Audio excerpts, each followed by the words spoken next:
Hey everyone, welcome back to ONYX Pages. I hope you had a fantastic February. We are now in March.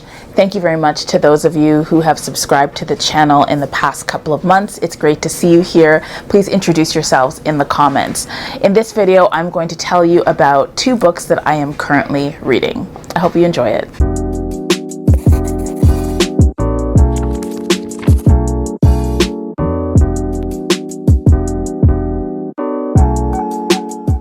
All right, welcome back.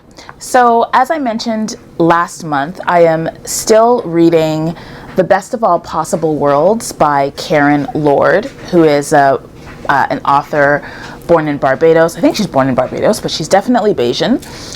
And I have read a few of her books. I really love her writing, but I have not reviewed them for the most part on this channel because I feel like I needed to grow a little bit before I could really talk about her books. They're very complex and nuanced, and I'm just a new woman now, and I feel like I'm in a better position to get into her writing and with an understanding of her purpose for the way in which she writes. I think what she calls what she's writing sociological fiction.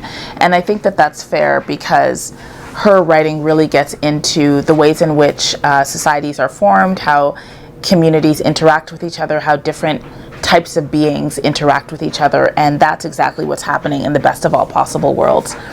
So in this world, in this story, we've got this group of beings. They're all humanoids. They're all Terrans, but they have very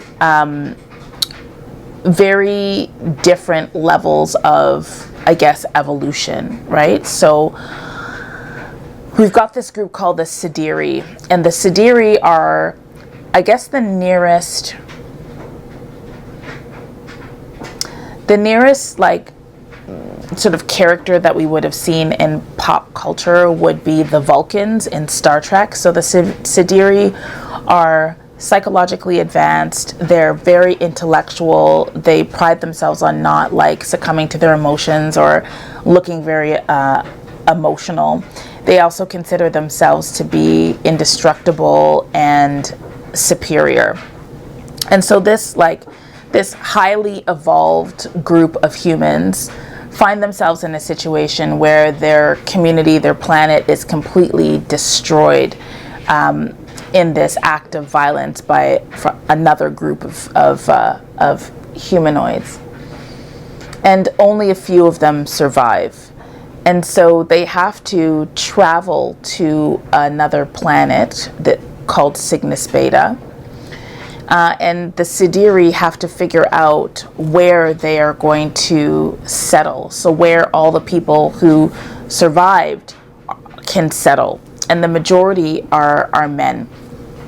And so we've got this main character, Glennock. And Glennock is working with a group of Cygnians. Those are the people who live on Cygnus Beta.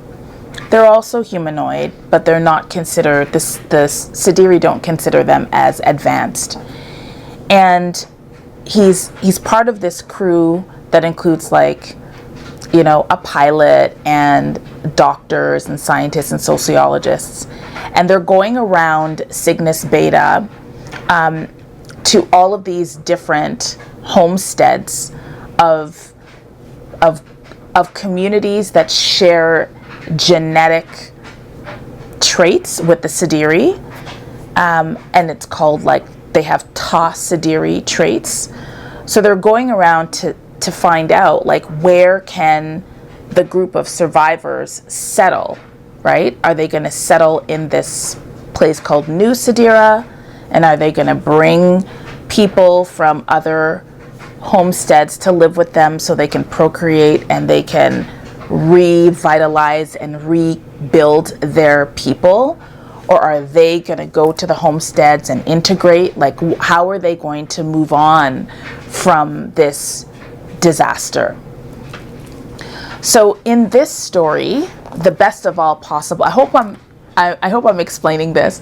In this story, we're following this group of of people who are going on all of these various missions to see these different communities, how they live, how they developed what the Sidiri called the disciplines, like whether they departed from the traditional ways that the Sidiri are, to find the best of all possible worlds, right?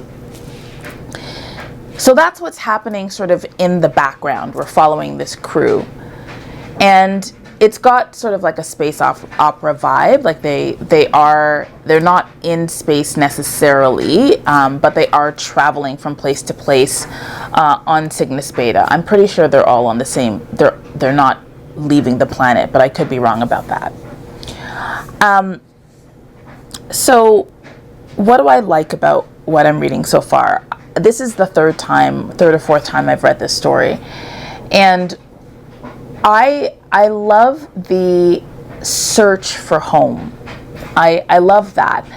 And I really like the fact that the Sidiri are being humbled and they have to figure out how they're going to survive. They have to encounter all of these other communities that chose to live differently or had to live differently and had to depart from the traditional Sidiri ways and to create their own.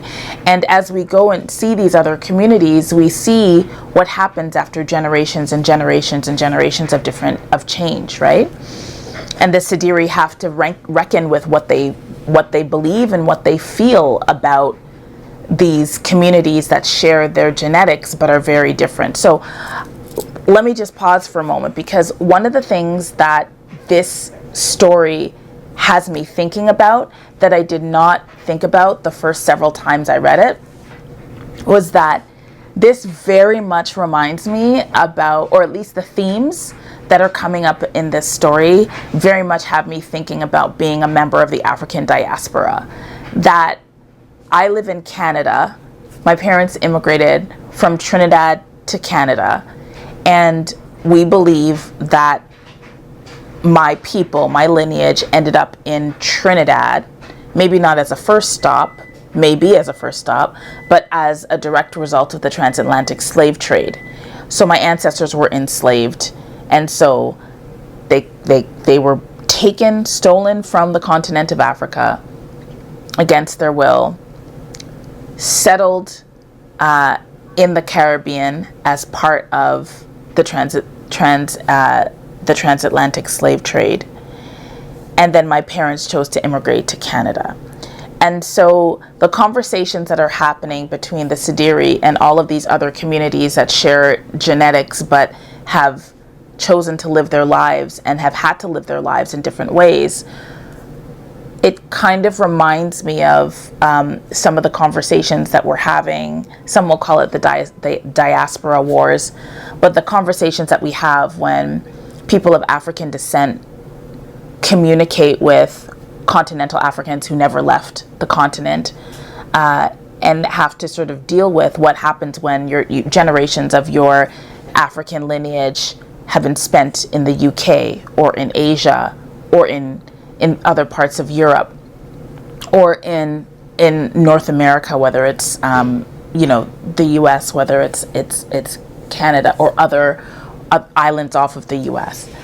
And so because I'm thinking about themes of displacement and culture and purity and being a part of the diaspora, connecting with your roots, because those are things that I'm thinking about right now, this book is really speaking to me differently from when I had read it in the past. There's also a relationship that is slowly burning between Grace de la Rua, who is one of the officers in this mission, and Glennock. And Glennock is the head counselor of the Sidiri. And so Glennock and de la Rua are interacting with each other, and there's this relationship that is slowly, very slowly developing between them. I wouldn't necessarily call it a romance, but there is an element of romance to it. It's not only romance, I guess, is how I should say it. And that I'm really enjoying that like slow burn discovery that I'm seeing between them. And I remember every time I read this in the past, I've really loved that. So that's the best of all possible worlds. I have 100 pages left. Some things have happened, and Delarue made a bit of a mistake, but was it a mistake? Like an act of courage that has created some ripples with her and her relationship to the government who she works for. She's a civil servant on this mission. And her and Glennock are, just orbiting around each other, and it's interesting. So I'm enjoying it. I'm reading it slowly. I will be reading probably all of Karen Lord's books this year in the first half of the year. And I would definitely recommend this book, and we'll see how I feel when I finish it and finish the entire series. Next after this is The Galaxy Game, followed by, I think the next one is The Blue Beautiful World. I think there are 3 in this series, if I'm not mistaken. Okay, so that's the first book that I'm reading. And then the other book that I am reading, and there's a really cute, I have to just look at the time because Tommy and I are leaving shortly. Okay, so the other book that I'm reading has a bit of a story to it. So as you know, I went to a writing retreat with Island Scribe Retreats, and I'll put a link to them in the description. So Island Scribe Retreats is, or Island Scribe, is a company, it's a business that's run by a 2-woman team, Danielle and Simone, who I adore.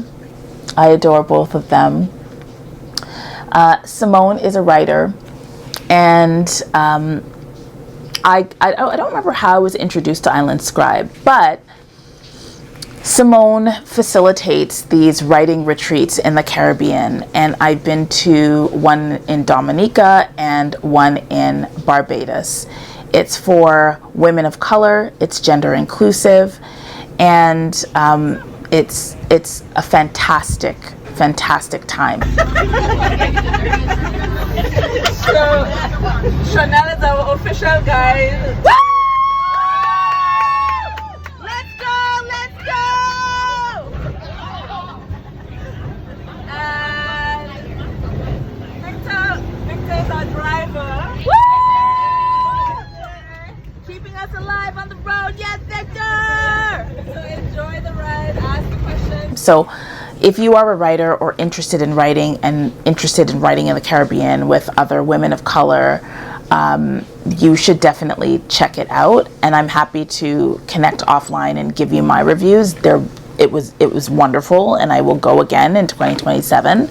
But a wonderful way to meet other people, various points along our writing journey. Some of us, like me, are just starting out with writing. Others have had over 10 books published. It is a very kind, generous, inclusive, and beautiful vibe.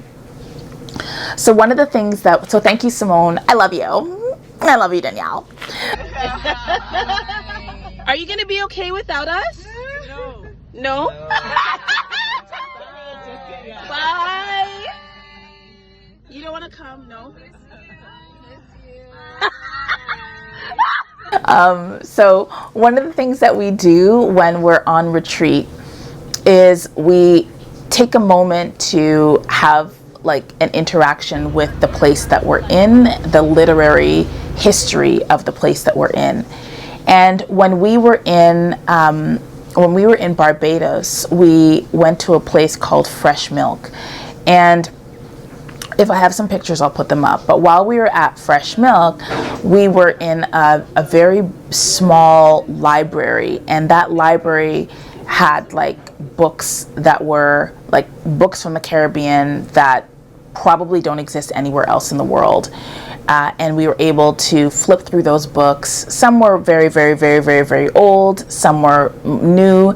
And there was a book that caught my eye. Actually, that's a big lie. There was a book that Simone, I believe it was Simone, pointed out to me, and she said, look at this. This looks like this is right up your alley, right? Because I always talk about Black speculative writing and all of this. And so she showed me this book from across the table. This was the book. Okay. So first of all, I'm like, I love, if you don't know me personally, which makes sense because we're just internet friends, right? So I love plants. And if you look at this cover closely, it's got, plants, but also figures, right? Holding watering cans and the green on green, right? So I just looked at the cover and I was like, ooh, what's that? This looks like something I'd be interested in. Also, the fact that it's a matte cover, this reminds me of what books looked like children's books looked like in the 1980s. That was more of the style. So I was very intrigued because I haven't seen a book that looks like this in a really long time. So this book is called An Encyclopedia of Gardening for Colored Children, Jamaica Kincaid and Kara Walker. So why would a book about gardening show up on a channel that lifts up speculative fiction, right?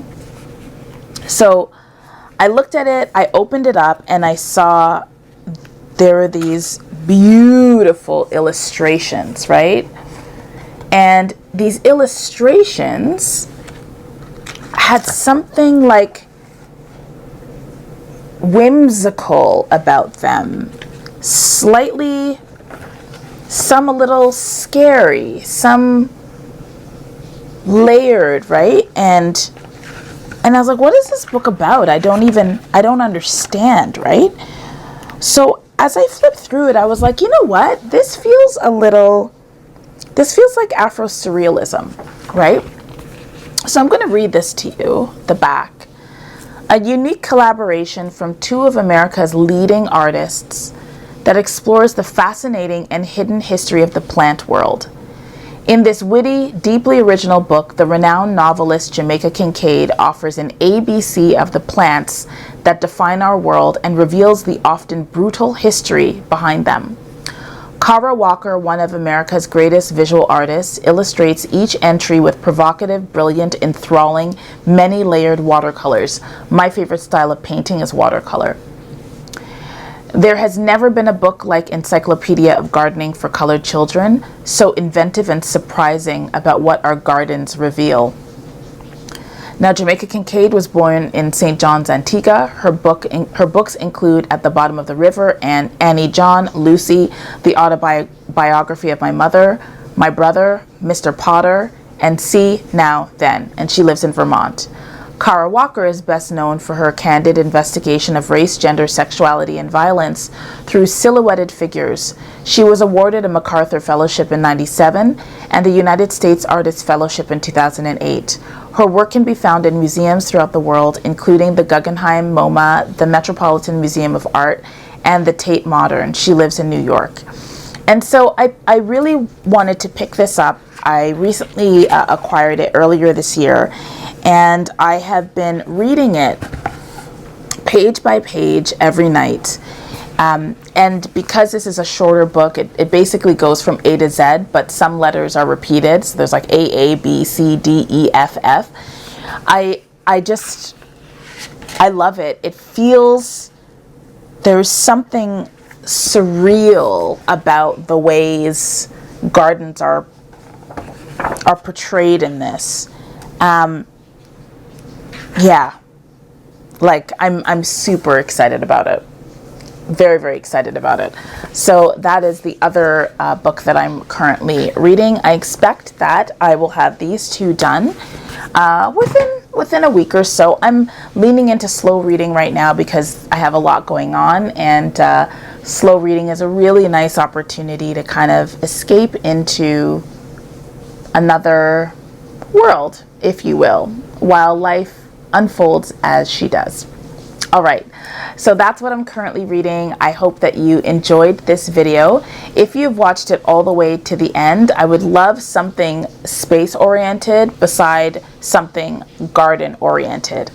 Also, if you are not currently subscribed to this channel and but you enjoy my content, I would really love for you to subscribe and be a part of the ONYX Pages community.